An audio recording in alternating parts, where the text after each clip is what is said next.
நண்பர்கள் அனைவருக்கும் என்னுடைய அன்பான பணிவான வணக்கம். என் பெயராலையும் தோழமையில இணைந்து செயல்படுவதால் நான் பெற்றுக்கொள்ளக்கூடிய அனுபவம், சொந்த நம்பிக்கை ஆகியவற்றாலும் இன்னைக்கு ஒரே ஒரு நாள் நான் குடிக்கல, தெளிவா, மன நிறைவா, அமைதியா வாழ என்னாலான எல்லா முயற்சிகளையும் செய்து கொண்டிருக்கின்றேன். கோயம்புத்தூர் ஒருங்கிணைப்பு குழு மனசாட்சி தீர்மானத்தின் அடிப்படையில் 10 மணி to 10:30 மணி நடக்கிற இந்த ஆன்லைன் மீட்டிங்ல 24 மணி துளிகள் ஒரு நாள் அப்படின்ற புத்தகத்துல இருந்து ஒவ்வொரு பக்கமாக எடுத்து விளக்கம் பார்த்து கலந்தாய்வு செய்யப்பட்டு முடித்து கொண்டிருக்கிறோம். நண்பர் செல்வராஜ் குறிப்பிட்டது போல இன்றைக்கு நாம பார்க்க இருக்கிற பக்கம் செப்டம்பர் 9ஆம் நாள் சிந்தனையை வாசிச்சுட்டு அதற்கப்புறமாக அதற்கான விளக்கத்திற்கும் கலந்தாய்வுக்கும் கடந்து செல்வோம். முதல்ல செப்டம்பர் 9 சிந்தனையை வாசிப்பதற்கு நண்பர் செல்வராஜ் அவர்களை அன்போட பணியோடு அழைக்கிறேன். செல்வராஜ், செப்டம்பர் 9. தேங்க்யூ.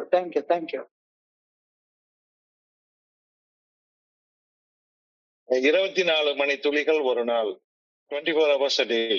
செப்டம்பர் 9. தோழமையின் இன்றைய சிந்தனை. தோழமை பரிந்துரைக்கும் 12 படிகள்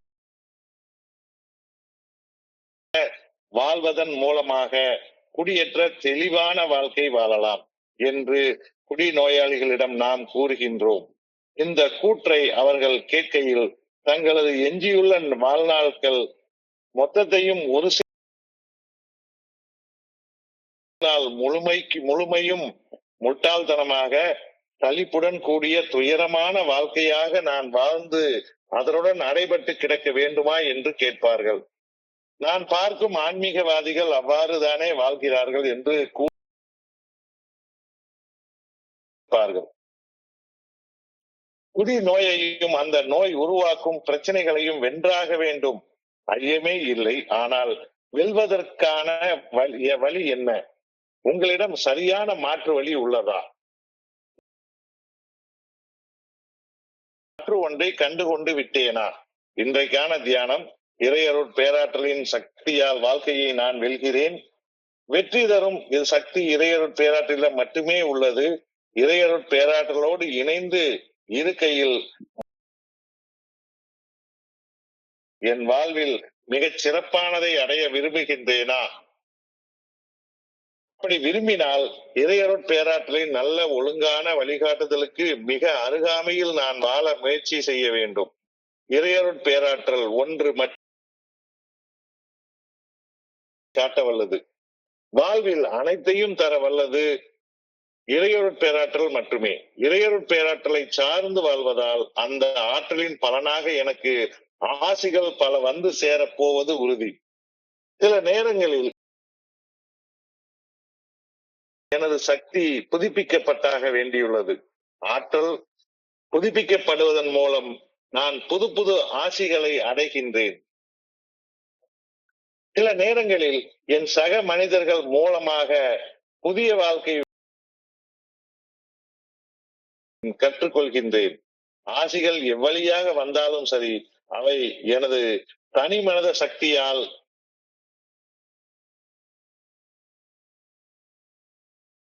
மட்டுமே வந்ததாக ஆகவே ஆகாது. ஆசிகள் என்னை வந்து அடையும். இன்றைக்கான பிரார்த்தனை: இறையருட் பேராற்றலை நான் மேலும் மேலும் சார்ந்து வாழ நான் முயற்சி செய்ய வேண்டும் என வேண்டுகின்றேன். வெற்றிகரமான வாழ்க்கையை நான் வாழ வேண்டும். நன்றி செல்வராஜ். நண்பர்கள் அனைவருக்கும் மீண்டும் ஒருமுறை என்னுடைய அன்பான பணிவான வணக்கங்களை தெரிவித்துக் கொள்றேன். என் பெயர் ஜான். நான் ஒரு குடி நோயாளி. எல்லாமல்ல இறைவனோட அருளாலையும் தோழமையில இணைந்து செயல்படுவதால் நான் பெற்றுக்கொள்ளக்கூடிய அனுபவம், தம்பு நம்பிக்கையாலையும் இன்னைக்கு ஒரே ஒரு நாள் நான் குடி எல்லா முயற்சிகளையும் செய்து கொண்டு இருக்கின்றோம். தோழமையின் ஆல்கஹாலிக்ஸ் அனானிமஸ் அப்படின்ற பெரிய புத்தகம் அத்தியாயம் 5, அது எப்படி செயலாற்றுகின்றது, ஹவ் இட் ஒர்க்ஸ் அப்படின்ற அத்தியாயத்துல குடிநோயின் பாதிப்புகள்ல இருந்து மீட்படைய திட்டம் தெளிவாக விரிவாக விவரித்து பரிந்துரை செய்யப்பட்டுள்ளது. இந்த பரிந்துரையை படிச்ச உடனேயே ஒரு சராசரி குடிநோயாளி எவ்வாறு எதிர்வினை ஆற்றுவான், எவ்வாறு ரியாக்ட் பண்ணுவான் அப்படின்றதும் அந்த பரிந்துரை தெளிவாக குறிப்பிட்டிருக்கிறாங்க. Oh, what an order, I can go through with it அப்படின்னு ஒரு சராசரி குடிநோயாளி கண்டிப்பா சொல்லுவான். கண்டிப்பா சொல்லுவான். எவ்வளவு கடினமான வழிமுறை இது, இதெல்லாம் என்னால பின்பற்ற முடியாது. எல்லா குடிநோயாளிகள்ட்ட இருந்து அவசியம் அவர் என்கிட்ட இருந்து வந்துச்சு. என்ன அது குடிக்கிறது நிறுத்தணும் வந்ததுன்னா, இங்க என்னடான்னா கடவுள்ன்றாங்க, ஐயப்பன்றாங்க, நான் புரிந்து கொண்ட இறைவன்றாங்க, சரண்டர் ஆகணும்ன்றாங்க, ஒழுக்கப்பட்டியல் தயார் பண்ணணும்ன்றாங்க, தவறுகளின் உண்மையான வேண்டணும் சொல்றாங்க, பரிகாரம் பண்ணணும் சொல்றாங்க, அகத்தாய்வு பண்ணி பண்ணணும், பிரார்த்தனை பண்ணணும், தியானம் பண்ணணும். இதெல்லாம் தேவையா எனக்கு? இதெல்லாம் தேவையா? எவ்வளவு கடினமான முறை இது, இவற்றை என்னால் பின்பற்ற முடியாது. அப்படி கண்டிப்பாக. இப்போ குடிநோயின் இயல்பான தன்மை என்னன்னு கேட்டா உடனே மறுக்கும் தன்மை. இல்ல இல்ல இல்ல இல்ல என்னால முடியாது. சோ டிசீஸ் ஆஃப் டினையல்ஸ் சொல்றாங்க குடிநோயின். அதனால குடிநோயின் பாதிப்புகள் இருந்து மீண்டு வாழ ஆன்மீகத்தில் முன்னேறுவது ஒன்று மட்டும்தான் வழி அப்படின்னு சொல்றத எந்த ஒரு குடிநோயாளியும் எடுத்த எடுப்பிலேயே ஏற்றுக்கொள்வது இயலாத காரியம். யாருமே ஏற்றுக்கொள்ள மாட்டாங்க. ஆன்மீகமாச்சு ஆட்டுக்குட்டியாச்சும் இதுக்கு என்னது? குடிக்காம இருக்கணும், அவ்வளவுதானே. ஃபெல்லோஷிப் பத்தாதா? கூட்டத்துக்கு வர்றேன், குடிக்காம இருக்கிறேன், அதுக்கப்புறம் என்ன பண்ண உங்களுக்கு என்ன? பின்பற்ற முடியாது அப்படின்னு ஒரு குடிநோயாளியும் சத்தியமா சொல்லுவான். ஆரம்பத்துல சத்தியமா சொல்லுவான். முதலில் நானும் வன்மையாக மறுத்துதான் பேசினேன். நான் ஒரு குடிநோயால கஷ்டப்படுறேன் அப்படின்ற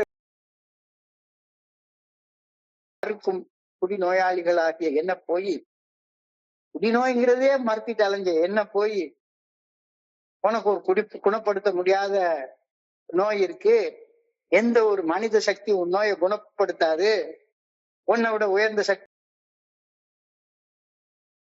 நம்பிக்கையால மட்டும்தான் உன்னால உயிர் பிழைச்சு வாழ முடியும், இறையர் பேராற்றலை நாடினால் மட்டும்தான் அவரால் விடுவிக்க முடியும், விடுவிப்பார். இதெல்லாம் எண்ணிய வார்த்தை. யாரு போய் இதெல்லாம் கேட்டா உன்ட்ட?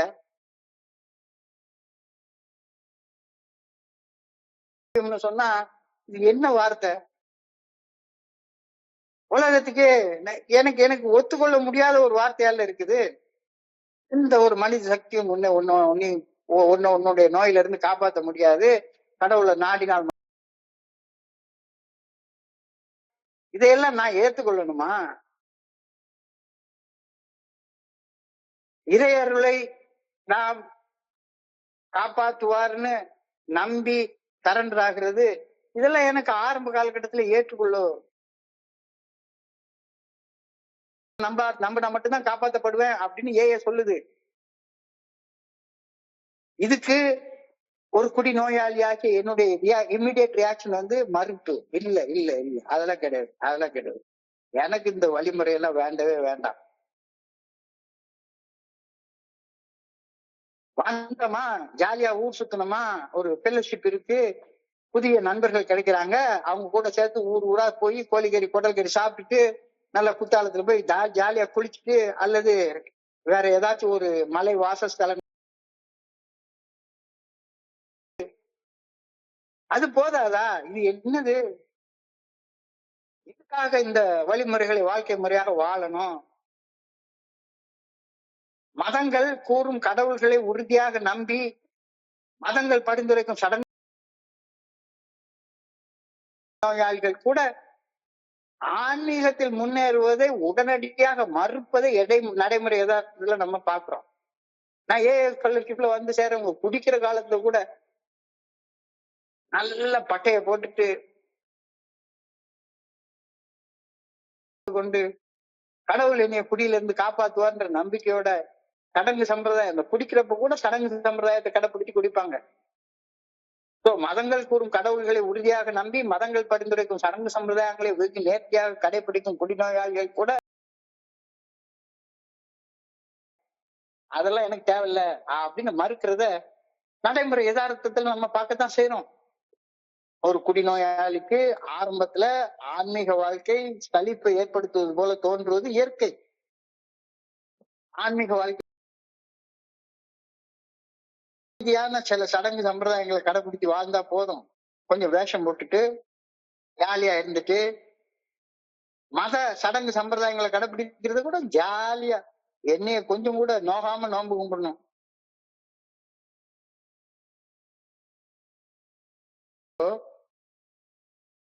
நான் ஆன்மீகவாதிகளை முட்டாள்கள் என்று நினைத்துக் கொண்டிருந்தேன். முட்டாள் தான் நினைச்சிட்டு இருந்தேன். யாராச்சும் ஒருத்தங்க கண்ணை மூடி 1 மணி நேரம் தியானம் பண்றாங்க அப்படின்னா என்னுடைய 39வது வயசுல 40வது வயசுல இவங்களுக்கு எல்லாம் பைத்தியம் கிட்டம் பிடிச்சிருக்கு. உட்கார்ந்து இருக்கான் 1 மணி நேரத்துல வேலை வெட்டி கிடையாது அவங்களுக்கு. எப்படி சம்பாதிப்பாங்க பாரு? தின்னு தின்னு கொளுத்து எவ்வளவு பெரிய தொப்பை இருக்கு. ஆனா உட்கார்ந்து தியானம் பண்ணிட்டு உட்கார்ந்து இருக்கான். இப்போ ஆன்மீகவாதிகளை முட்டாள்கள் அப்படின்னா ஆரம்ப காலத்துல நான் கருதினேன். Life of sobriety following the AA program, they will look at the prospect of living without alcohol and ask him, am I consigned to a life of an idiot? Am I consigned to a life of a stupid like some righteous people I meet in life? குடிநோயாளிக்கு ஆன்மீக வாழ்க்கை வாழ்றேன்னு சொல்றவனை பார்த்தாலே அவன் வாழ்க்கையை அனுபவிக்க தெரியாதவன், பெண் சுகத்தை உழைச்சு சம்பாதிக்க தெரியாதவன், இவன் தான் ஆன்மீகத்துல போய் உட்கார்ந்து தேவையில்லாத ஆன்மீக விதிகளை சொல்லிட்டு உட்கார்ந்து இருப்பான் அப்படின்னு நான் நினைச்சிட்டு இருக்கேன். பாதிப்புகள் இருந்து விடுபடணும் அப்படிங்கிற எண்ணம் இல்லாத குடிநோயாளிகள் கிடையவே கிடையாது. வர்றவங்க எல்லாருமே குடி எனக்கு பிரச்சனை அப்படிங்கறத 100% ஒப்புக்கொண்டுதான் ஏக்குள்ளார வருவாங்க. எல்லாரும் குடி விரும்ப செய்வாங்க, அதுல சந்தேகமே கிடையாது. ஆனால் அறிவொளி பெற ஒரு அகோரியின் பாதையில பயணிக்கணும் அப்படிங்கிற கருத்தை ஒரு நாள் ஏற்றுக்கொள்ள மாட்டாங்க. இன்னைக்கு ஒரு நண்பர் அறிவொளி பெற அகோரியின் பாதையில பயணிச்சு போ அப்படின்னு சொன்னாரு. வேற வேலை கழுது கிடையாது, நான் எதுக்கு இந்த வழியில பயணிக்கணும் அப்படின்னு எதிர்ப்பு கண்டிப்பாக எல்லாரும் சொல்லுவாங்க. எழுதுறாரு, we are not a glum lot, we absolutely insist on enjoying life. நாம சிடுமூஞ்சிகள் மூஞ்சி தூக்கி வச்சிட்டு இருக்கிற மனுஷங்க கிடையாது. வாழ்க்கையை முழுமையாக அனுபவிச்சு வாழணுன்ற கருத்தோடு நாங்க முழுமையாக உடன்படுறோம். நாம சிடுமூஞ்சிகள் அல்ல, வாழ்க்கையை அகமகிழ்வோடு அனுபவித்து வாழ வேண்டும் என்ற கருத்தை நாம ஏற்றுக்கொள்றோம், முழு மனசாக ஏற்றுக்கொள்றோம்.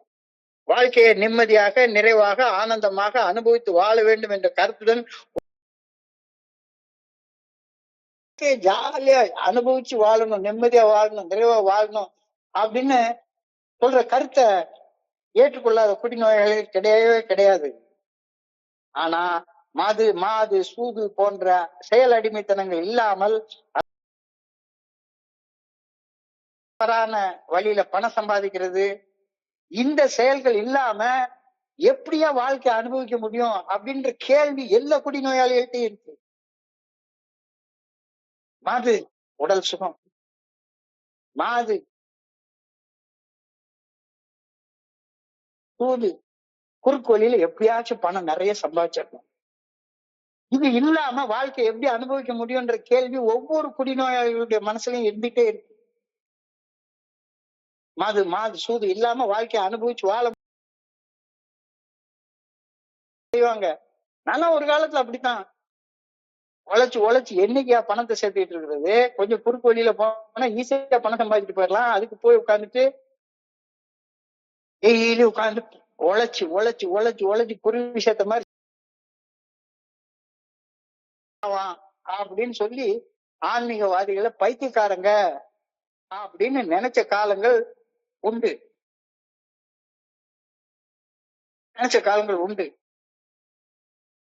ஏதாவது ஒரு போதை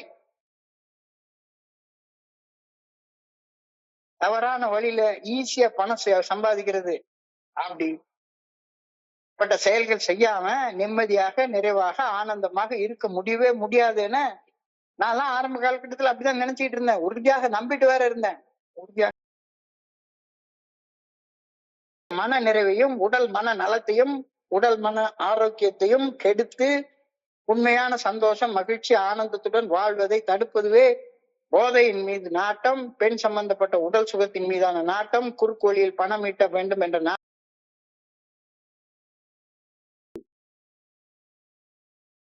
என் பிரச்சனையே இந்த செயல் அடிமைத்தனம் தான். என்னுடைய பிரச்சனையே இந்த செயல் அடிமைத்தனம் தான்.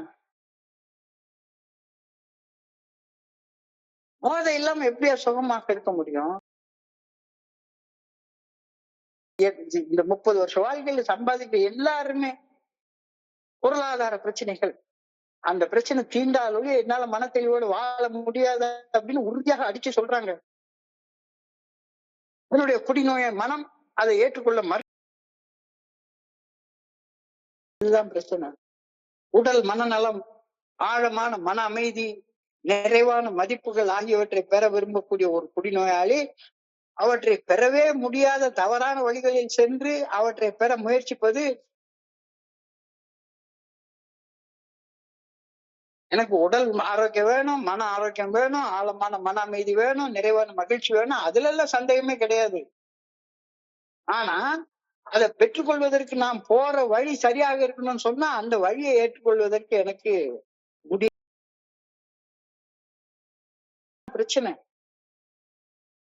ஆன்மீக வாழ்க்கை சலிப்பான வாழ்க்கை என்றும் ஆன்மீக வாழ்க்கை வாழ்வோர் முட்டாள்கள் என்றும் உறுதியாக நம்பும் ஒரு குடிநோயாளியாக இருந்துட்டு இருக்கிறேன். 1வது வழி 12வது வழி அது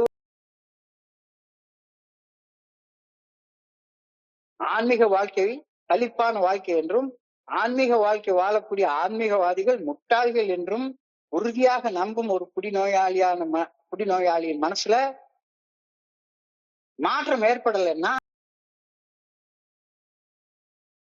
மறுபடியும் ஏக்குள்ளார வந்து ஒரு தேக்க நிலை, ஸ்டாக்னேஷன் உண்டாயிரும். உண்மையான ஆன்மீக வாழ்க்கை வாழ்பவர்கள் சிடுமூஞ்சிகளாக சோகமான வாழ்க்கை வாழ்வார்கள் அப்படிங்கிறது எனக்கு உறுதியாக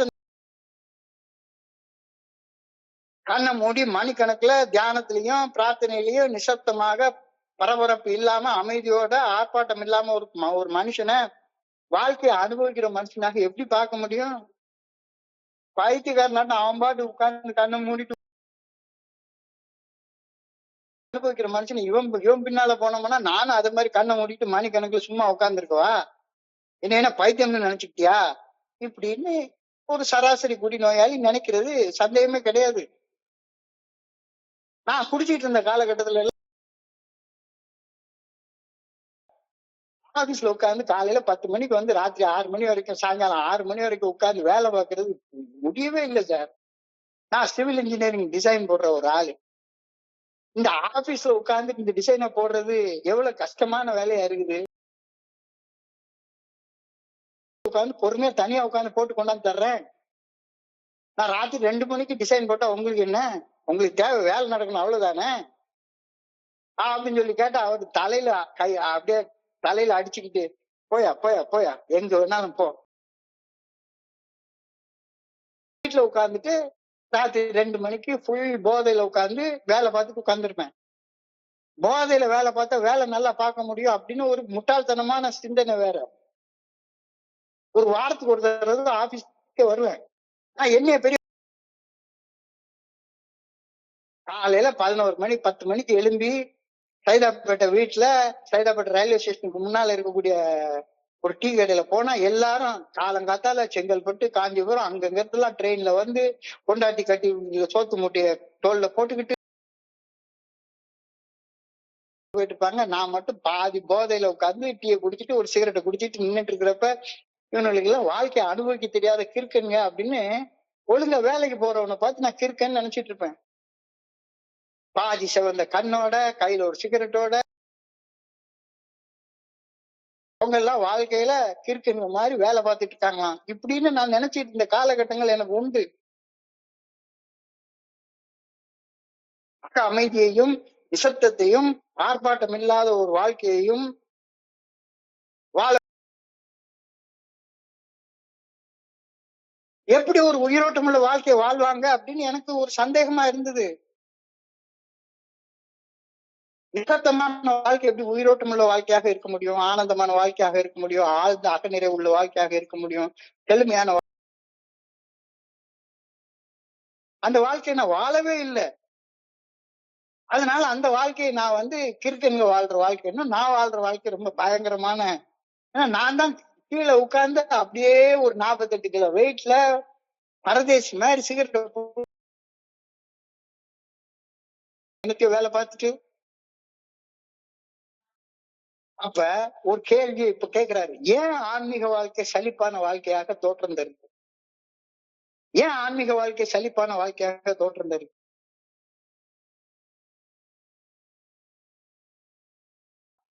புற உலகின் பரபரப்புகளுக்கு பழக்கப்பட்டு போனவர்கள் அமைதியான நிசப்தமான சுய சிந்தனை இல்லாத தியானம் மற்றும் அந்த அசைவின்மைய சலிப்பா தான் பார்ப்பாங்க.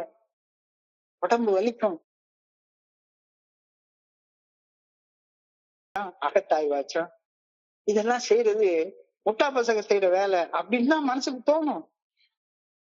ஆன்மீக சாதகங்கள் உயிரோட்டம் உள்ள பிணைப்பை உருவாக்காமல் இயந்திரமயமான வாழ்க்கையாகவும் தோற்றம் தரும். தியானம் பண்ண சொன்னா உட்கார்ந்து கொஞ்ச நேரம் என்னைக்காச்சும் ஒரு நாளைக்கு 1/2 மணி நேரம் உட்கார்ந்து திடீர்னு தியானம் பண்ணேன்னா என்னடா இது, இதுல ஒண்ணுமே இல்லையே, இதை எப்படி ஒரு ஆன்மீக சாதகங்களை உயிரோட்டமான பிணைப்புகளாக இல்லாமல் வெறும் இயந்திரமயமான விதிகளாக மாறும்போது அவை வறண்டதாகவும் உயிரற்றதாகவும் உணரப்படக்கூடும். புனிதமான தருணங்கள் அல்லது அமைதியான தியானமாகி இருக்கும்போது அவை சோகமான ஒரு எல்லாரும் ஜாலியா இருக்காங்க, நான் மட்டும் எனக்கு மட்டும் தலையில விதிக்க விதியா தியானம் பண்ணணும்னு பிரார்த்தனை பண்ணணும்னு 12 படிகள் அடங்கி மீட்புடைய செயல் திட்டத்தை வாழ்க்கையா வாழணும்னு என் தலையில எழுதின விதியா எல்லாருக்கும் தோணும். அதனாலதான் உடனே இந்த இதுவே வேண்டாம், ஆரம்ப காலத்துல இதை செய்யாத, செஞ்சேன்னா திரும்ப போய் குடிக்க போயிருவேன் அப்படின்னு பயமுறுத்தக்கூடிய ஆட்கள் இருக்கத்தான் செய்யறாங்க. இப்ப அடுத்த கேள்வி, ஏன் ஆன்மீக வாழ்க்கை சலிப்பானது? ஏன் ஆன்மீக வாழ்க்கை உயிரோட்டம் உள்ளது அப்படின்னு கேட்டுப்பாரு. ஏன் ஆன்மீக வாழ்க்கை உயிரோட்டம் உள்ளதுன்னு பார்த்தா, நீ கொஞ்ச நாள் ஒரு 6 மாசம் 1 வருஷம் தியானத்துல பழகி பாரு, ஆழ்ந்த மகிழ்ச்சியும் பிரமிப்பும் உனக்கு உண்டாகும். உண்மையான ஆன்மீகம் வாழ்வின் மீதான உயிருள்ள ஒரு மனுஷனாக என்னை மாத்துது. நீடித்த மகிழ்ச்சியையும் வியப்பையும் அக விடுதலையையும் உருவாக்கக்கூடிய அப்போ குறைஞ்சபட்ச முயற்சி பயிற்சி சாதனை செஞ்சாதான் இது நடக்கும். கவலையிலிருந்து விடுதலை, அகங்காரத்தால தூண்டப்பட்ட அற்பமான கவலைகளை கைவிடுவது, படைப்பாற்றல், அன்பு, கருணை மற்றும் அன்றாட வாழ்வின் மீதான உண்மையான உற்சாகத்தை பிரம்மாண்டத்தை உணர வைக்கிறது இந்த ஆன்மீக வாழ்க்கைன்றது வாழ்ந்து பார்த்ததானே தெரியும். இது இல்லாம நான் இந்த பொருளாதார உலகத்துல பரபரப்பா உட்கார்ந்து என்னத்தையா செஞ்சுட்டு போதையில பரபரப்பாவே வாழ்ந்து பழகின பைத்தியக்காரனா தெரியுது. அனைத்து பரிணாமங்களிலும் உயிர்ப்புடன் வாழக்கூடிய வாழ்க்கை இந்த ஆன்மீக வாழ்க்கை கொடுக்கும். மேலோட்டமான கவன சிதறல்கள் அரைகுறையாக வாழ்வதற்கு பதிலாக ஒரு உண்மையான என்னை ஒரு முழு மனிதனாக ஆன்மீக வாழ்க்கையில் ஈடுபட வைக்குது. இது எனக்கு வாழாம புரியாது. குடிக்காம இருக்கணும்ன்றது எனக்கு புரியுது. குடிக்காம இருந்தா குடிச்சா செத்து போயிடுவேன். Alcoholics, we all alcoholics know that we must get along without liquor. But how can we? எப்படி குடிக்காம இருக்கிறது? Have we got a sufficient substitute? குடிக்காம குடிச்ச வாழ்க்கை தரக்கூடிய பரவசத்துக்கு இணை உயிரோட இருக்கணும்னா மது குடிக்காம இருக்கணும் அப்படின்ற கருத்துல சந்தேகமே கிடையாது. அது தெள்ள தெளிவா தெரியுது, தெள்ள தெளிவா தெரியுது. ஆனால் சிலர் பேசுற ஆன்மீக வாழ்க்கை வாழ்றதுக்கு பதில் குடிச்சிட்டு செத்துடலாம்னு தோணுது. கோரி வாழ்க்கையை பத்தி பேசினாலோ, இப்போ உண்மையிலேயே சில நேரங்கள்ல எனக்கு புரியாத பதங்கள்ல யாராச்சும் பேசினாங்க அப்படின்னு சொன்னா, இதுக்கு குடிச்சுட்டு செத்து போயிடலாம், இது என்னடா இது பேசுறாங்க, ஏல இதையா பேசுறது அப்படின்னு எனக்கு தோணுது. இருக்கணும்னு மது குடிக்காம இருக்கணும்ன்றதுல சந்தேகமே கிடையாது. ஆனா சிலர் பேசுற உயிரோட்டம் உள்ள வாழ்க்கை வாழணும்னா அகோரியா வாழணும்னு யாராவது சொன்னாங்கன்னா அது செத்து போயிடலாம்டா.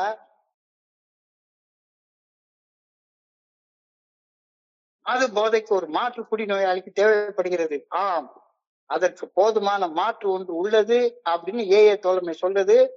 The true replacement for alcohol is the active spiritual fellowship found in the fellowship of Alcoholics Anonymous.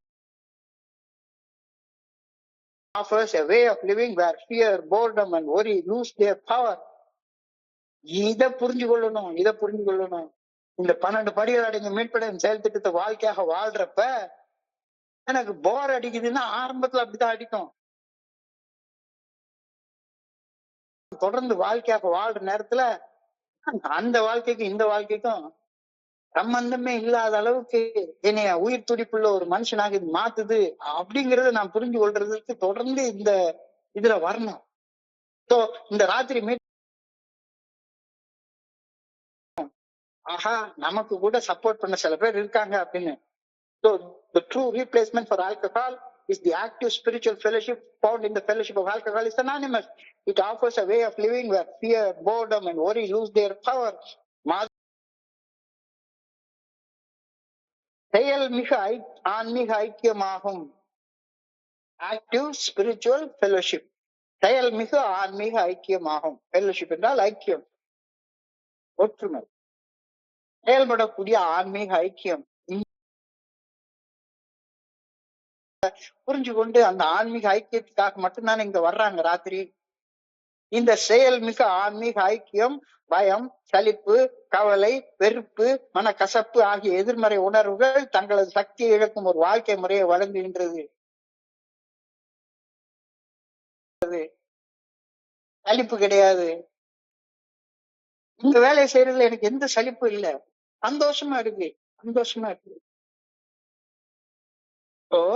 இந்த செயல்மிகு ஆன்மீக ஐக்கியம் ஆக்டிவ் ஸ்பிரிச்சுவல் ஃபெலோஷிப் ஆகிய எதிர்மறை உணர்வுகள் தங்களது சக்தியை இழக்கும் ஒரு வாழ்க்கை முறையை எனக்கு வழங்குகின்றது. அதுதான் மாற்று. இந்த மாற்றை கண்டுபிடிக்கிற வரைக்கும் அனிவர்சரியா போய் கோழிக்கறியும் குடல்கறியும் சாப்பிடுறதுல ஓடிக்கிட்டே உட்கார்ந்துருக்கோம். அனுபவங்கள், ஷேர்ட் எக்ஸ்பீரியன்ஸ், எந்த எக்ஸ்பீரியன்ஸ் இந்த வழிமுறைகளை பின்பற்றியதன் பலனாக ஒரு ஆன்மீக விழிப்புணர்வை பெற்ற அனுபவம். மது பழக்க அடிமைத்தன கோளாறால் ஏற்படும் உள்மன போராட்டத்தை பகிர்ந்து கொண்டு பேசுவது, பரஸ்பர ஆதரவு, மியூச்சுவல் ஸ்பான்சர்ஷிப், ஒருத்தர் ஆதரவா தாங்கி பிடிச்சுக்கிறோம். ஆக மனிதர்கள் மது அருந்தும் பழக்க அடிமைத்தன கோளாறிலிருந்து மீண்டு நிதானமான மன தெளிவுடன் வாழ படைதலை வலுப்பெற செய்கிறது. ஒவ்வொரு நாளும் இங்க வர்ற நேரத்துல ஒவ்வொரு நாளும் என்னுடைய மன தெளிவு நிலை வலுப்பட செய்கின்றது, வலுப்படுத்தப்படுகின்றது. வாழ்க்கைக்கு ஒரு புதிய நோக்கம், ஒரு புதிய பர்பஸ் உண்டாகுது. மதுவின் தேவை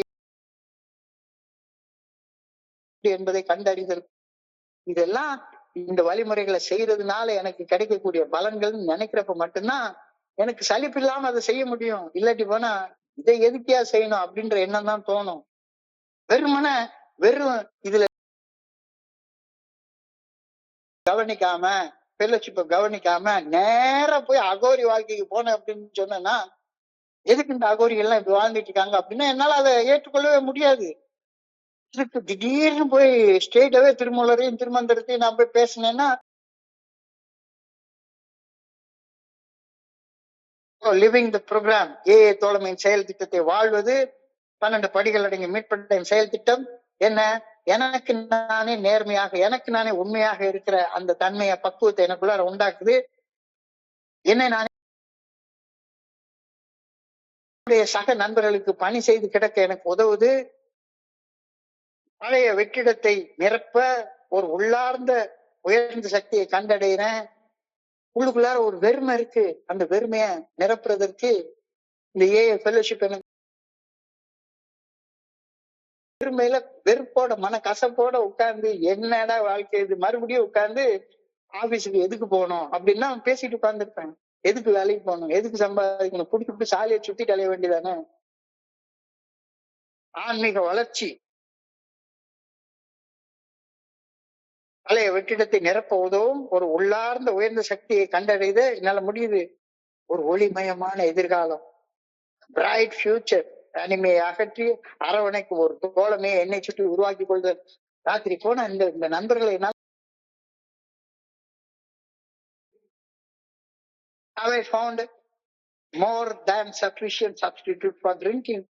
மதுவுக்கு சரியான மாற்று ஒன்றை கண்டு கொண்டு விட்டேனா, அல்லது இன்னைக்கும் உட்கார்ந்துட்டு அதெல்லாம் இந்த வழி தேவையில்லையா அப்படின்னு பேசி கிளம்பிட்டு உட்கார்ந்து இருக்கிறேனா? கடந்து போ.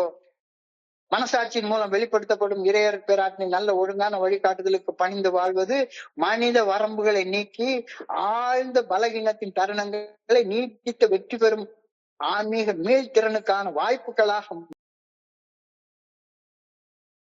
இது ரொம்ப முக்கியமான வார்த்தை. இன்னைக்கு தியானத்துடைய வரி, மனசாட்சியின் மூலம் வெளிப்படுத்தப்படும் இறையர் பேராற்றின் நல்ல ஒழுங்கான வழிகாட்டுதலுக்கு பணிந்து வாழ்வது என்னுடைய ஹியூமன் லிமிடேஷன்ஸ், என்னுடைய மனித வரம்புகள், என்னுடைய மனுஷனுக்கு ஒரு பலம் அந்த நீக்கி எல்லையற்ற பலத்தை எனக்கு கொடுத்து நான் பலகீனத்துல வாடக்கூடிய தருணங்களை நீடித்த வெற்றி மற்றும் ஆன்மீக மீள்திறனுக்கான வாய்ப்புகளாக மாற்றும் ஒரு உள் வலிமை எனக்கு அளிக்குது அப்படின்ற கருத்து இன்னைக்கு மனுஷனை ஆண்டவன் பலகீனம் உள்ள ஒரு மனுஷனாக படைச்சிருக்கான். காரணம் என்னன்னா, வேதத்துல ஒரு வார்த்தை ஒண்ணு உண்டு, என் கிருபை உனக்கு போதும், உன்னுடைய பலகீனத்துல என்னுடைய பலம் பரிபூர்ணமாக விளங்கும் அப்படின்னு ஒரு வேதத்துல ஒரு என் கிருபை உனக்கு போதும், or my strength will be manifested in your weakness. என்னுடைய பலம் உன்னுடைய பலகீனத்துல பரிபூர்ணமாக விளங்குறதற்காக உன்னை நான் பலகீனனாக படைச்சிருக்கிறேன்.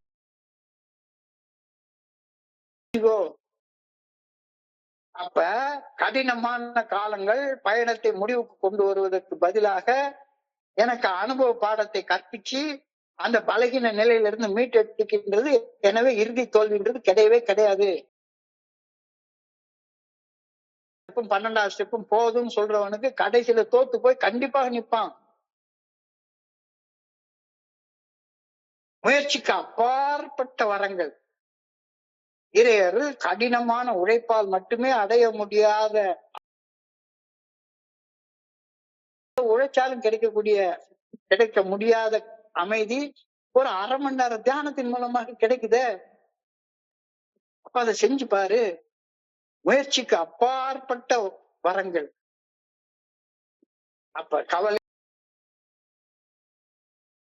தோன்றும் போது இறையர் பேராற்றில் நல்ல ஒழுங்கான வழிகாட்டுதல் என் அருகவே உள்ளது, எனக்கு பக்கத்திலே இருக்குது அப்படின்னு உறுதியாக நான் நம்பும் போது ஓய்வெடுத்து புத்துணர்ச்சி பெற்று போகின்றேன். நான் எப்பவுமே இந்த மாதிரியான நிறைய நேரத்தில் இப்ப 70 வயசு ஆயிடுச்சா, கொஞ்சம் வீக்கா இருக்கும், ரொம்ப வீக்கா இருக்கும். நான் ஏகப்பட்ட ஃபுல் பாட்டிலா குடிச்சு 6 பாக்கெட் சுகர் குடிச்சதுனால உடம்பு முழுக்க பயங்கர நோய்கள் இருக்கு. ஒரு 5 நிமிஷம் நடந்துட்டு நேரில் உட்கார்ந்து ஓய்வெடுத்து புத்துணர்ச்சி பெற்றுக்கொண்டு திரும்ப உழைத்து ஓய்வெடுத்து புத்துணர்ச்சி பெற்றுக்கொண்டு கடினமான நேரங்கள் வர்றப்ப கண்ணை மூடு ஒரு 5 நிமிஷம் தியானம் பண்ணேன்.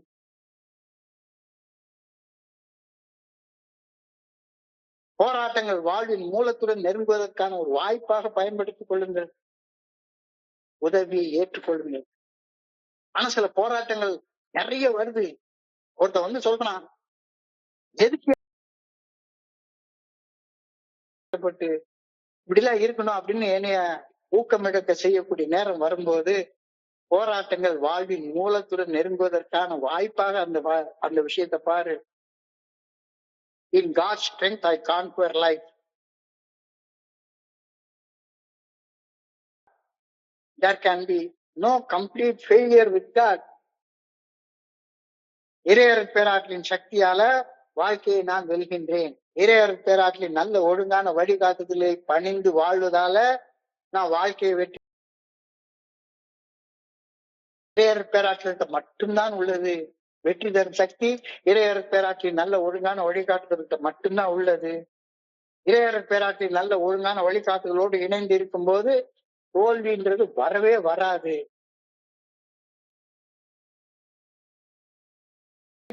ஆன்மீகவாதிகள் எல்லாமே தோத்து போன மனுஷங்க. தோத்து போனவன்னா உட்கார்ந்து கண்ணை மூடிட்டு உட்கார்ந்து இருப்பான். அவனுக்கு உள்ளார உள்ள அந்த ஆழ்மன அமைதியெல்லாம் எனக்கு தெரியவே இல்லை. அது என்னைக்கு நான் செஞ்சு பார்த்தா தானே தெரியும். சிறப்பானதை நான் அடைய விரும்பினால் இறையர் பேராற்றின் நல்ல ஒழுங்கான வழிகாட்டுதலுக்கு மிக அருகாமையில் நான் வாழ முயற்சி செய்ய வேண்டும். If I want to make the best of my life, I must live as near as possible to the good orderly direction of God. All life. இறைவனுடைய நல்ல ஒழுங்கான வழிகாட்டுதல் தான் என்னுடைய வாழ்க்கைக்கு தலைவனாக இருக்கணும், தலைமையேற்று நடத்தணும். அதுதான் எல்லாத்தையும் கொடுக்க வல்லக்கூடிய ஆற்றல். மனசாட்சியின் மூலம் வெளிப்படுத்தப்படும் பணிவு ஒன்றால் மட்டுமே சிறப்பான வாழ்க்கை என்னால வாழ முடியும். பணிவு ஒன்று மட்டுமே நிறைவான வாழ்க்கை எனக்கு அளிக்கும். பணிவு வெறும் நடிப்பு அல்ல. சும்மா கையை கட்டிட்டு நானும் பணிஞ்சிருக்கேன் அப்படின்றது நடிப்பு கிடையாது. பணிவு அது அந்த நடிப்பு, அது உண்மையான பணிவு கிடையாது. உண்மையான பணிவு உள்ள மனுஷன் கால் மேல கால் போட்டு உட்கார்ந்து இருப்பான். மனசாட்சிக்கு பணிகிறது மட்டும்தான் பணிவு. பணிந்து வாழ்ந்தால் இறையர் பேராற்றல் வழங்கும் பலன்கள் நிச்சயமாக கிடைக்கும். My reward for depending on God's strength எப்பொழுதும் பொருள் சார்ந்த வெற்றியாக தோன்றுவதே கிடையவே கிடையாது. மாறாக பணி, நம்பிக்கை அல்லது விடாமுயற்சியின் உண்மையான பலன்கள் என்னன்னு கேட்டா மன தெளிவு, உணர்வுகள்ல வலிமை. போது நான் வாழ்க்கையில முன்னேறி போயிட்டே இருப்பேன். புத்துணர்வு மற்றும் ஆற்றல் என்னுடைய எல்லா செயல்களிலும் இருக்கும். அன்றாட இன்னல்களை எதிர்கொள்ள புதிய வலிமையை மேல் திறனை நான் பெற்றுக்கொள்வேன்.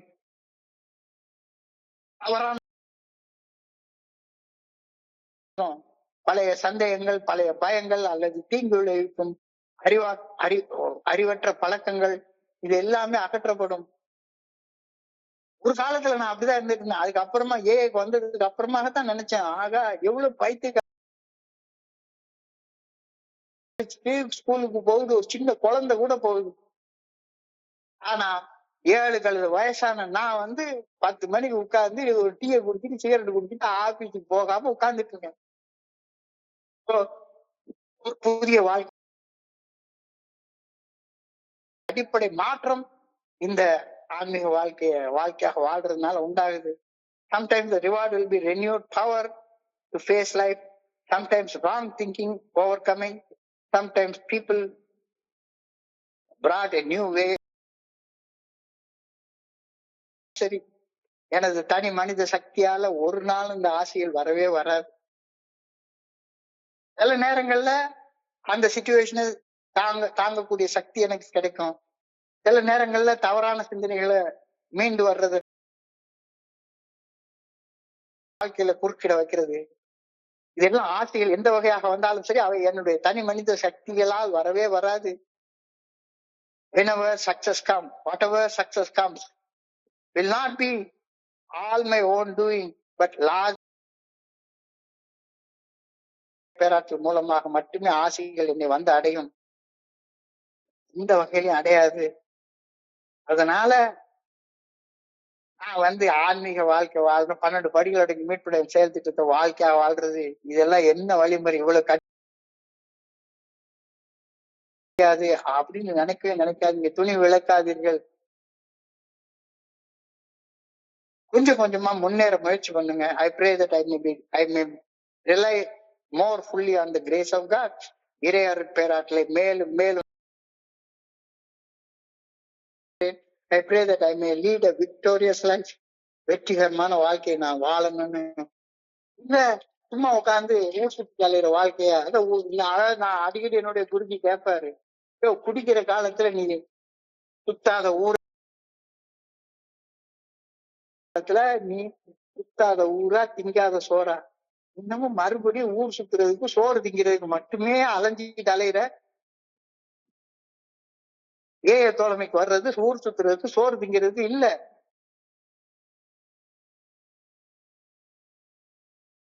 அதுக்காக ஊர் ஊரா போய் பொழுதுபோக்குறதுக்காக ஏய தோழமைக்கு வர்றது பொழுதுபோக்குறதுக்காக இல்ல. அதனாலதான் ஆரம்ப காலகட்டத்துல ஏய தோழமை பரிந்துரைக்கக்கூடிய இந்த 12 படிகளுடைய மீட்படையும் செயல் திட்டத்தை மறுத்து கொண்டிருந்தேன். இவ்வளவு கடினமான முறை இது, இதெல்லாம் என்னால செய்ய முடியாது அப்படின்னு தான் நானும் எல்லாரையும் மாதிரி சொல்லிக்கிட்டு இருக்கேன். Whenever an alcoholic is offered a life of sobriety following the AA program, they will look at the prospect of living without alcohol and ask, be stupid, boring, glum, like some righteous people. இந்த தாடி வளர்த்துக்கிட்டு அகோரி மாதிரி இருக்கக்கூடிய ஒரு ஆன்மீகவாதியா நான் இருக்கணுமா? அப்படி இருக்க சொல்லல, அப்படி இருக்க சொல்லல, இப்படி இருக்க சொல்லல. என்ஜாயிங் லைஃப், அதுல சந்தேகமே கிடையாது. ஆனா என்ஜாய்மெண்ட்னா மது சூதுலதான் அந்த என்ஜாய்மெண்ட் இருக்கு. ஏதாவது ஒரு போதை வேணும், அட்லீஸ்ட் மீட்டிங் அட்டன் பண்ற போதையாச்சும் வேணும் எனக்கு. அதுல ஷேர் பண்றப்ப கிடைக்கக்கூடிய போதையாச்சும் எனக்கு வேணும். என் குரல் கேட்க குரல்ல நான் பேசிடணும். அந்த போதைக்காண்டியே ஏங்கி ஏங்கி தவிக்கிறது. சோ மது உடல் சுகம், உடல் சுகம், உடம்பு சுகம், சூது, எப்படியாச்சும் குறுக்கு வழியில பணம் சம்பாதிச்சிடணும், எப்படியாச்சும் குறுக்கு வராது. மது சூது போன்ற செயல் அடிமைத்தனங்கள் இல்லாமல் என்னால சுகமா வாழ முடியாது அப்படின்னு உள்ளுக்குள்ளார நான் உறுதியாக நம்பிட்டு வேற உட்கார்ந்துருக்கேன். என்னுடைய மன நிறைவையும் உடல் மன நலத்தையும் ஆரோக்கியத்தையும் கெடுத்து உண்மையான சந்தோஷம் இந்த மது சூது அப்படின்றத புரிஞ்சு கொள்ளவே ரொம்ப நாள் ஆச்சு. இதுதான் என்னுடைய பிரச்சனை. மது சூது தான் 3 தான் என்னுடைய வாழ்க்கைய நல்லபடியா வாழ்றதுக்கு, நிறைவா வாழ்றதுக்கு குறுக்க நிக்குது அப்படின்றத புரிஞ்சு கொண்டு ஆழமான அமைதி, நிறைவான மகிழ்ச்சி ஆகியவற்றை பெற விரும்பும் ஒரு குடிநோயாளி அவற்றை பெறவே முடியாத தவறான வழிகளில் சென்று அவற்றை பெற முயற்சிப்பது ஒரு எவ்வளவு பெரிய பைத்தியக்காரத்தனம். ஆனா நான் அந்த பைத்தியக்காரனால வாழ்ந்து கொண்டிருக்கேன்.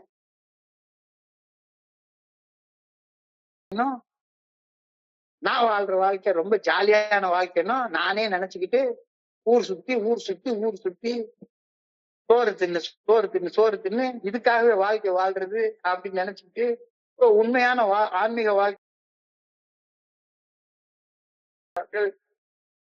அப்படின்னு நானே எனக்குள்ளார நினைச்சிட்டு இருந்தேன். கண்ணை மூடி மணிக்கணக்குல தியானத்திலையும் பிரார்த்தனையிலையும் நிசப்தமாக பரபரப்பு இல்லாமல் அமைதியுடன் ஆர்ப்பாட்டம் இல்லாம இருக்கக்கூடிய ஒரு மனிதன் வாழ்க்கை அனுபவிக்க தெரியாத. வாழ்க்கைன்னா பரபரப்பா இருக்கணும். வேலையில நிக்க நேரமே இல்லைன்னு ஒரு பழமொழி எங்க ஊர்ல சொல்லுவாங்க.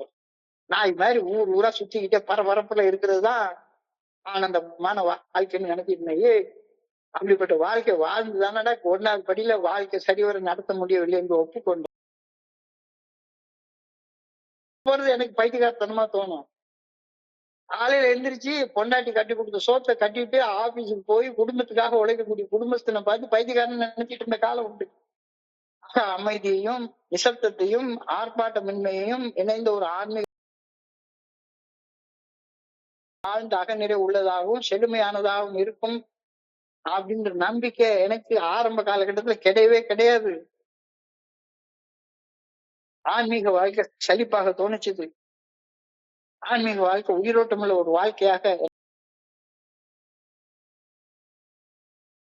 மேலோட்டமாக கவன சிதறல்களில் அரைகுறையாக வாழ்வதற்கு பதிலாக ஒரு உண்மையான ஆன்மீக பாதை, ஒரு பேரார்வத்தோட விழிப்புணர்வோட வாழ்றதுன்னா எனக்கு ஆரம்பத்துல பிடிக்கவே இல்லை. பிடிக்கவே இல்லை. செத்து போயிடுவேன், செத்துடக்கூடாது, உயிரோட இருக்கணும் அப்படின்னு புரியுது. ஆனா அதுக்கு சொல்லக்கூடிய வழியை ஏற்றுக்கொள்வதற்கு எனக்கு இல்ல. நான் ஏன்னா சொல்லக்கூடிய வழியில மறுபடியும் அக மகிழ்ச்சி, நிம்மதி, நிறைவு இருக்கணும்னா மது குடிக்கிறதுல இருந்து விலகி இருக்கணும்ன்றது மட்டும் நல்லா தெரியுது. ஆனால் சிலர் பேசுற ஆன்மீகம் இந்த ஆன்மீக வாழ்க்கை வாழ்றது செத்துடலான்னு தோணுது. அவங்க சரியான வகையில் ஆன்மீகத்தை திருமந்தத்துக்கு போயிடுறாங்க. பாரதியார் சொல்லக்கூடிய சில புரியாத வார்த்தைகளை சொல்றாங்க. இவங்க பேசுற ஆன்மீகத்துல வாழ்றதுக்கு செத்துடலாம் அப்படின்னு தோணுது. இல்ல, மது போதைக்கு ஒரு மாற்று குடிநோயாளிக்கு தேவைப்படுகிறது. Replacement for alcohol is an active spiritual fellowship found in the Fellowship of Alcoholics Anonymous. It offers a way of living where fear, boredom and worry lose their power. மதுவிற்கு உண்மையான மாற்று தோழமையில் காணப்படும் செயல்மிகு பண்ணி திரும்ப சொல்ற செயல்மிகு ஆன்மீக ஐக்கியம், ஆக்டிவ் ஸ்பிரிச்சுவல் ஃபெலோஷிப். தோழமை பரிந்துரைக்கக்கூடிய 12 படிகள் அடங்கிய மீட்படையும் செயல் திட்டத்தை வாழ்க்கையாக வாழ்பவர்களது ஐக்கியம் தான் ஃபெலோஷிப். ஊர் சுத்துற ஃபெலோஷிப் கிடையாது. இந்த செயல்மிகு ஆன்மீக ஐக்கியம் பயம், சலிப்பு, கவலை, வெறுப்பு, மனக்கசப்பு ஆகிய எதிர்மறை உணர்வுகளை சக்தி இழக்க செய்து ஒரு புதிய வாழ்க்கையை நமக்கு கொடுக்குது. மாற்று இருக்கு. இந்த வாழ்க்கை நாம நினைச்ச அந்த வாழணும்னா ஒரே வழி 12 படிகள் அடங்கிய மீட்படையும் செயல் திட்டத்தை வாழ்ந்து அந்த அனுபவங்களை பகிர்ந்து கொள்வது மட்டும்தான். உயிர் துடிப்பான வாழ்க்கை, மியூச்சுவல் ஸ்பான்சர்ஷிப் நிறைந்த வாழ்க்கை, ஒரு 12 படிகள் அடங்கிய மீட்படையும் செயல் திட்டத்தை வாழ்க்கையாக வாழ்ற வாழ்க்கை, ஆன்மீக வளர்ச்சி பாதையில் நம்மளை எட்டு செல்ற வாழ்க்கை, ஒரு புனிதமான எதிர்காலத்தை நோக்கிய வாழ்க்கை, பிரைட் ஃபியூச்சர் கொடுக்கக்கூடிய வாழ்க்கை. Have I found more than sufficient substitute for drink? இல்ல, மறுபடியும் உட்கார்ந்து ஊர் சுத்தி எங்கேயாச்சும் ஸ்டெப்பர் ஷாப் அங்க எங்க போய் ஸ்பான்சர் கூட உட்கார்ந்து நேரத்தை மணிக்கணக்கு செலவு பண்ணி வேஸ்ட் பண்ணிட்டு உட்கார்ந்து இருப்பேன். Have I found more than sufficient? இல்லைன்னா தியானத்துக்கு கடந்து போ. மனசாட்சியின் மூலம் வெளிப்படுத்தப்படும் இறையர் பேராற்றல் நல்ல ஒழுங்கான வழிகாட்டுதலுக்கு பணிந்து வாழ்வது மனித வரம்புகளை நீக்கி ஆழ்ந்த பலகீனத்தின் தருணங்களை நீடித்த வெற்றி பெறக்கூடிய ஆன்மீக மேல் திறனுக்கு தியானத்தோடைய முதல் வரி. ஆமா, ஒவ்வொரு மனுஷனும் பலகீனமா படைக்கப்பட்டிருக்கிறான். ஏன் பலகீனமா படைக்கப்பட்டிருக்கிறான்? என் கிருபை உனக்கு போதுமானது, உன்னுடைய பலகீனத்தில் என்னுடைய பலன் பரிபூர்ணமாய் விளங்குவதற்கு நீ பலகீனமாக படைக்கப்பட்டிருப்பது பலகீனமாக வாழ்வதற்காக இல்ல. ஆமா, மது மாது சூதுன்ற பலகீனங்களோட தான் நானும் வாழ்ந்து கொண்டிருந்தேன். ஆனா அந்த பலகீனத்தோட வாழ்ந்து கொண்டே இருந்தேன்னா வாழ்க்கை உன்னுடைய பலகீனத்தில் என்னுடைய பலன் பரிபூர்ணமாய் விளங்கும் அப்படின்ற கருத்து இன்னைக்கு தியானத்தின் முதல் வரியாக சொல்லப்பட்டிருக்கிறது. கடினமான காலங்கள் பயணத்தை முடிவிற்கு கொண்டு வருவதற்கு பதிலாக கடினமான காலங்கள் அனுபவத்தை தனி மனிதனுக்கு அளித்து அதனால கடைசி தோல்வின்றது கிடையவே கிடையாது. இறையர்கள் கடின உழைப்பினால் மட்டுமே அடைய முடியாத ஆன்மீக அமைதி அளிக்கின்றது. எவ்வளவு கஷ்டப்பட்டு உழைத்தால் கிடைக்காத. எனவே கவலையை விட்டு ஒழியுங்கள். பணிகள் மிக கடினமாக தோன்றும் போது இறையர் பேராற்றின் நல்ல ஒழுங்கான வழிகாட்டுதல் எப்போதும் என் பக்கத்திலே இருக்குது அப்படின்னு உறுதியாக நம்புங்க. ஓய்வெடுத்து ஏற்றுக்கொள்ளுங்க. போராட்டங்களை வாழ்வின் மூலத்தோட நெருங்குவதற்கான வாய்ப்புகளாக பயன்படுத்துங்க. சோதனைகள் வரும், நிறைய வரும். ஒருத்தன் இந்த 12 படிகள் அடங்கி மீட்டடன் செயல் திட்டத்தை வாழ்க்கையா வாழ்ந்தன புடிச்சிருவேன்னு பயமுறுத்துவான். வேண்டாம் வெறுமனே ஜாலியா போய் ஒரு டிக்கெட்டை போட்டு போய் எங்கேயாச்சும் கோயம்புத்தூர், ஊட்டி, அங்கங்க ஏதாச்சும் ஒரு இடத்துல, கொடைக்கானல், அங்க போய் உட்கார்ந்து ஓய்வு எடுத்துட்டா, ஊர் சுத்தி பார்த்துட்டா நிம்மதி கிடைச்சிடும். கிடைக்கவே மூலத்துடன் நெருங்குவதற்கான வாய்ப்புகளாக பயன்படுத்துங்கள். In God's strength, I conquer life. My conquering power is the grace of God. There can be no complete failure with God. இறையர் பேராற்றின் சக்தியால மட்டும்தான் வாழ்க்கையை நான் மட்டும்தான் உள்ளது. மனுஷ சக்திக்கு கிடையவே கிடையாது. இறையர் பேராற்று பேராற்றுடன் இணைந்து இருக்கும் போது தோல்வின்றது எனக்கு கிடையவே கிடையாது. என் வாழ்வில் மிகச் சிறப்பானதை நான் அடைய விரும்பினால் இறையர் பேராற்றின் நல்ல ஒழுங்கான வழி மனசாட்சியின் மூலம் வெளிப்படுத்தப்படும் இறையர் பேராற்றல் நல்ல ஒழுங்கான வழிகாட்டுதலுக்கு பணிந்து வாழும் பணி ஒன்று மட்டும்தான் சிறப்பான வாழ்க்கை எனக்கு கொடுக்கும். ஆசைகள் எப்படி வந்தாலும் சரி, அது என்னுடைய இறைவனுக்கு பணிவால மட்டும்தான் வரும். So I pray that I may rely more fully on the power of God. இறையர் பேராற்றலை மேலும் மேலும் சார்ந்து முழுமையாக வாழ வேண்டும் என வேண்டுகின்றேன். I pray that I may live a victorious life. வெற்றிகரமான